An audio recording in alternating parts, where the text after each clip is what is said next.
Hello, welcome to Aji kitchen. ഇന്ന് ഞാൻ ഒരു എഗ് മസാല ഉണ്ടാക്കാൻ പോവാണേ. അതിന് വേണ്ടിയിട്ട് ഒരു 5 എഗ്ഗ് എടുത്ത് പുഴുങ്ങി 2ആയിട്ട് കണ്ടിച്ച് വെച്ചിട്ടുണ്ടേ. അതിനകത്തോട്ട്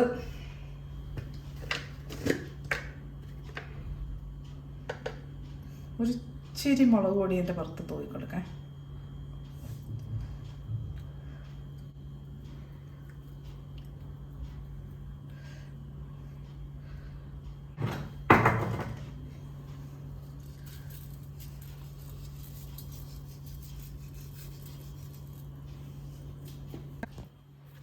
ഈ മുളക് ഉപ്പും കൂടി ഇട്ടില്ലേ, ഇതെല്ലാം അതിനകത്തോട്ടൊന്ന് പരട്ടിക്കൊള്ളു. ചെറുതായിട്ട് മുളക് പൊടി ഉപ്പ് പൊടി എന്നിട്ട്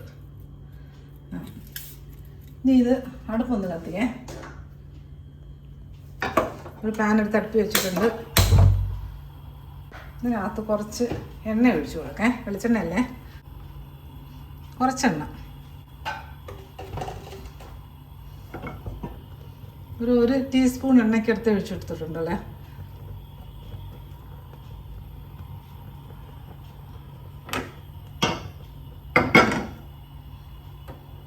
ചൂടാവട്ടെ.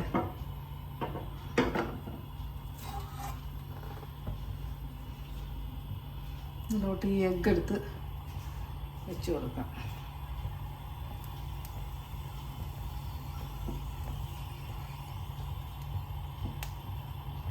ഇതങ്ങ് മൊരിഞ്ഞ് അങ്ങ് ഫ്രൈ ഒന്നും ആവണ്ട, ചെറിയൊരു മൂപ്പേ.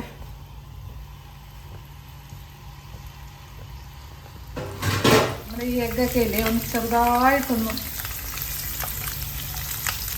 കളർ മാറിയിട്ടുണ്ട്. ഞാൻ തിരിച്ചിട്ട് കൊടുക്കേ. അതൊക്കെ എഗ്ഗിൻ്റെ നടുക്കിരിക്കുന്ന മഞ്ഞ ഉണ്ണിയില്ലേ, അത് ഇളകി വരാതെ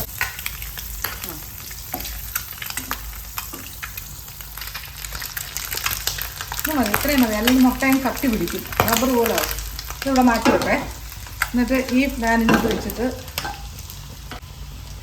ഇതിനകത്ത് കുറച്ച് എണ്ണ ഒഴിച്ചു കൊടുക്കേ.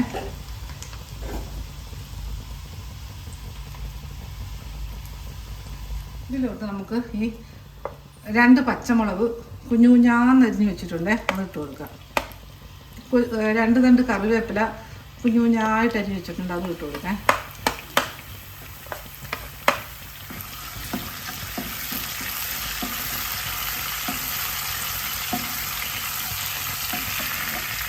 ഇതിലോട്ട് ഈ 2 സവാള അത് വരെ ഇട്ട് കൊടുക്കാം. കുഞ്ഞായിട്ട് തന്നെ സവാള ആയിരുന്നു കേട്ടോ.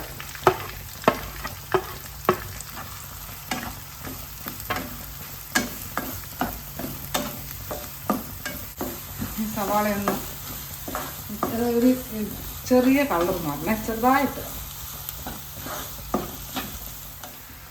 നമ്മുടെ ഈ സവാളയിലോട്ടെ ഇതിനകത്തോട്ട് തന്നെ 1 table spoon ginger garlic paste ഇട്ട് കൊടുക്കാം.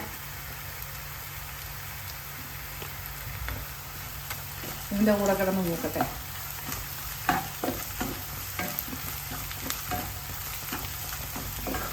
ഈ കറിവേപ്പില വലുതായിട്ട് ഇട്ട് കഴിഞ്ഞാൽ നമ്മളെടുത്ത് കളയും. ഇതിങ്ങനെ കുഞ്ഞു കുഞ്ഞായിട്ട് അരിഞ്ഞിട്ട് കൊടുത്തു കഴിഞ്ഞാൽ ആഹാരത്തിൻ്റെ കൂടെ തന്നെ ചെല്ലു നല്ല മണമാണ് ഇങ്ങനെ അരിഞ്ഞിട്ട് കൊടുക്കുമ്പോൾ. ഒന്ന് നോക്കണേ, അല്ലെങ്കിൽ പച്ച കുത്തല് വരും.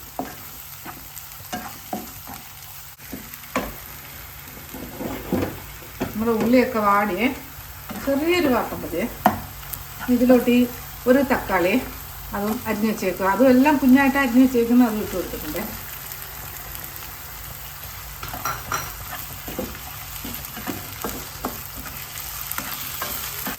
ഞാൻ ഇതൊന്ന് കവർ ചെയ്ത് കൊടുക്കേ. തക്കാളിക്കൊരു വേവുണ്ടല്ലോ, ഒന്ന് കവർ ചെയ്ത് കൊടുക്കാം. 2 മിനിറ്റ് ഇരിക്കും. ഇത് നമുക്കെടുത്ത് തേങ്ങനകത്ത് ബാക്കി കഷ്ണങ്ങളും കൂടെ ഇട്ട് കൊടുക്കാം. ബാക്കിയെന്ന് പറയുന്നത് വേറൊന്നുമില്ല, 1 കിഴങ്ങ് ഗ്രേറ്റ് ചെയ്ത് വെച്ചിട്ടുണ്ടേ, അതിട്ട് കൊടുക്കാം. അപ്പം ഗ്രീൻ പീസ് ആണെങ്കിൽ ഗ്രീൻ പീസ് ഇട്ട് കൊടുക്കാം, അപ്പം കിഴങ്ങ് വേണമെന്നില്ല. പിന്നെ 2 ക്യാരറ്റ് അതും ഇട്ട് കൊടുക്കാം.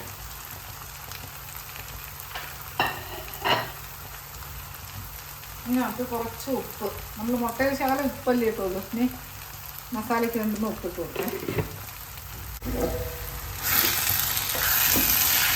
എല്ലാം കൂടെ നല്ലോണം മിക്സ് ചെയ്യാം.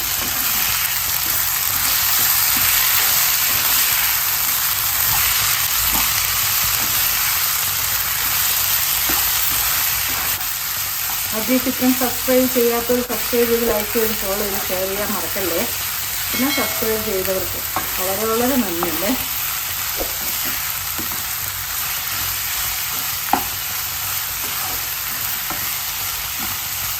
ഇതിലോട്ട് നമുക്ക് മസാലയും കൂടെ ഇട്ട് കൊടുക്കാം. എന്നിട്ട് അടച്ച് വെക്കാം. ഇതിനകത്തത് 1/2 ടീസ്പൂൺ മഞ്ഞൾപ്പൊടി, 1 ടീസ്പൂൺ മല്ലിപ്പൊടി, 1/4 ടീസ്പൂൺ തിരിയ മുളക് പൊടി,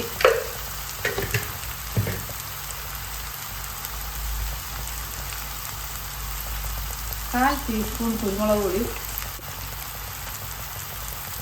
1/4 ടീസ്പൂൺ ജീരകപ്പൊടി, 1 ടീസ്പൂൺ ഗരം മസാല. എല്ലാം കൂടെ നല്ലപോലെ മിക്സ് ചെയ്തിട്ട് വേവിക്കാം.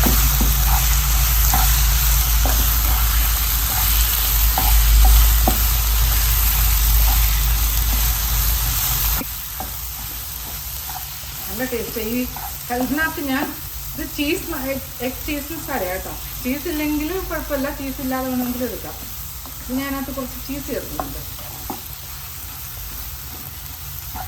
ഇത് ബ്രെഡിനും ചപ്പാത്തിക്കും അടിപൊളി കറിയാണ്. നല്ല ടേസ്റ്റാണ് കഴിക്കാൻ.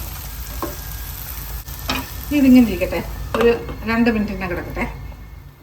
നമ്മൾ കറി നോക്കേ.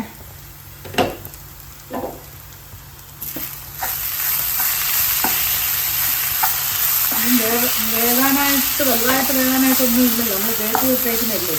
അതൊക്കെ വെച്ചിട്ടെ. ഇനി ഇതിനകത്ത് ശകലം വെള്ളം.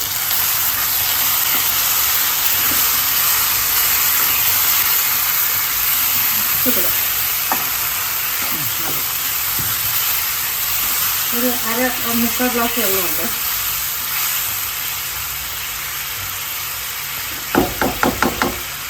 ഒന്ന് തിളയ്ക്കട്ടെ.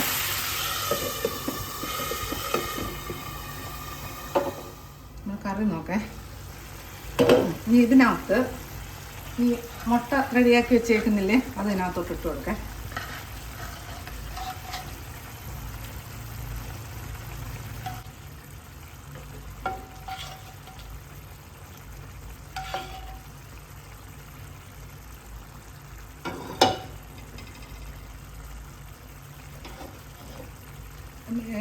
ഈ തീ കിടക്കുന്ന മീഡിയത്തിലാട്ടോ, കൂട്ടി കൊടുക്കരുത്. കാര്യം അത് ഇങ്ങനെ ഒന്ന് കിടക്കട്ടെ, 1 മിനിറ്റ് ഇങ്ങനെ കിടക്കട്ടെ.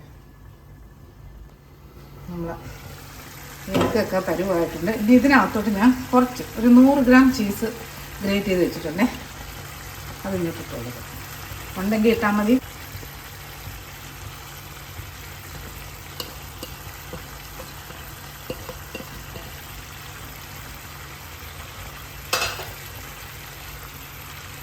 മല്ലിയിലയില്ലേ, മല്ലിയില ഇങ്ങോട്ട് ഇട്ട് കൊടുക്കുക.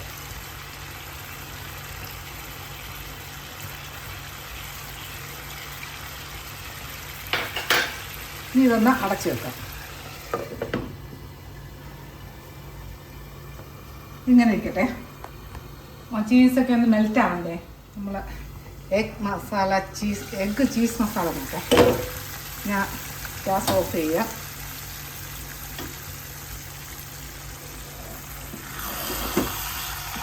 എന്താ അതിന് താഴോട്ട് എടുത്ത് വെക്കേ. അല്ലേ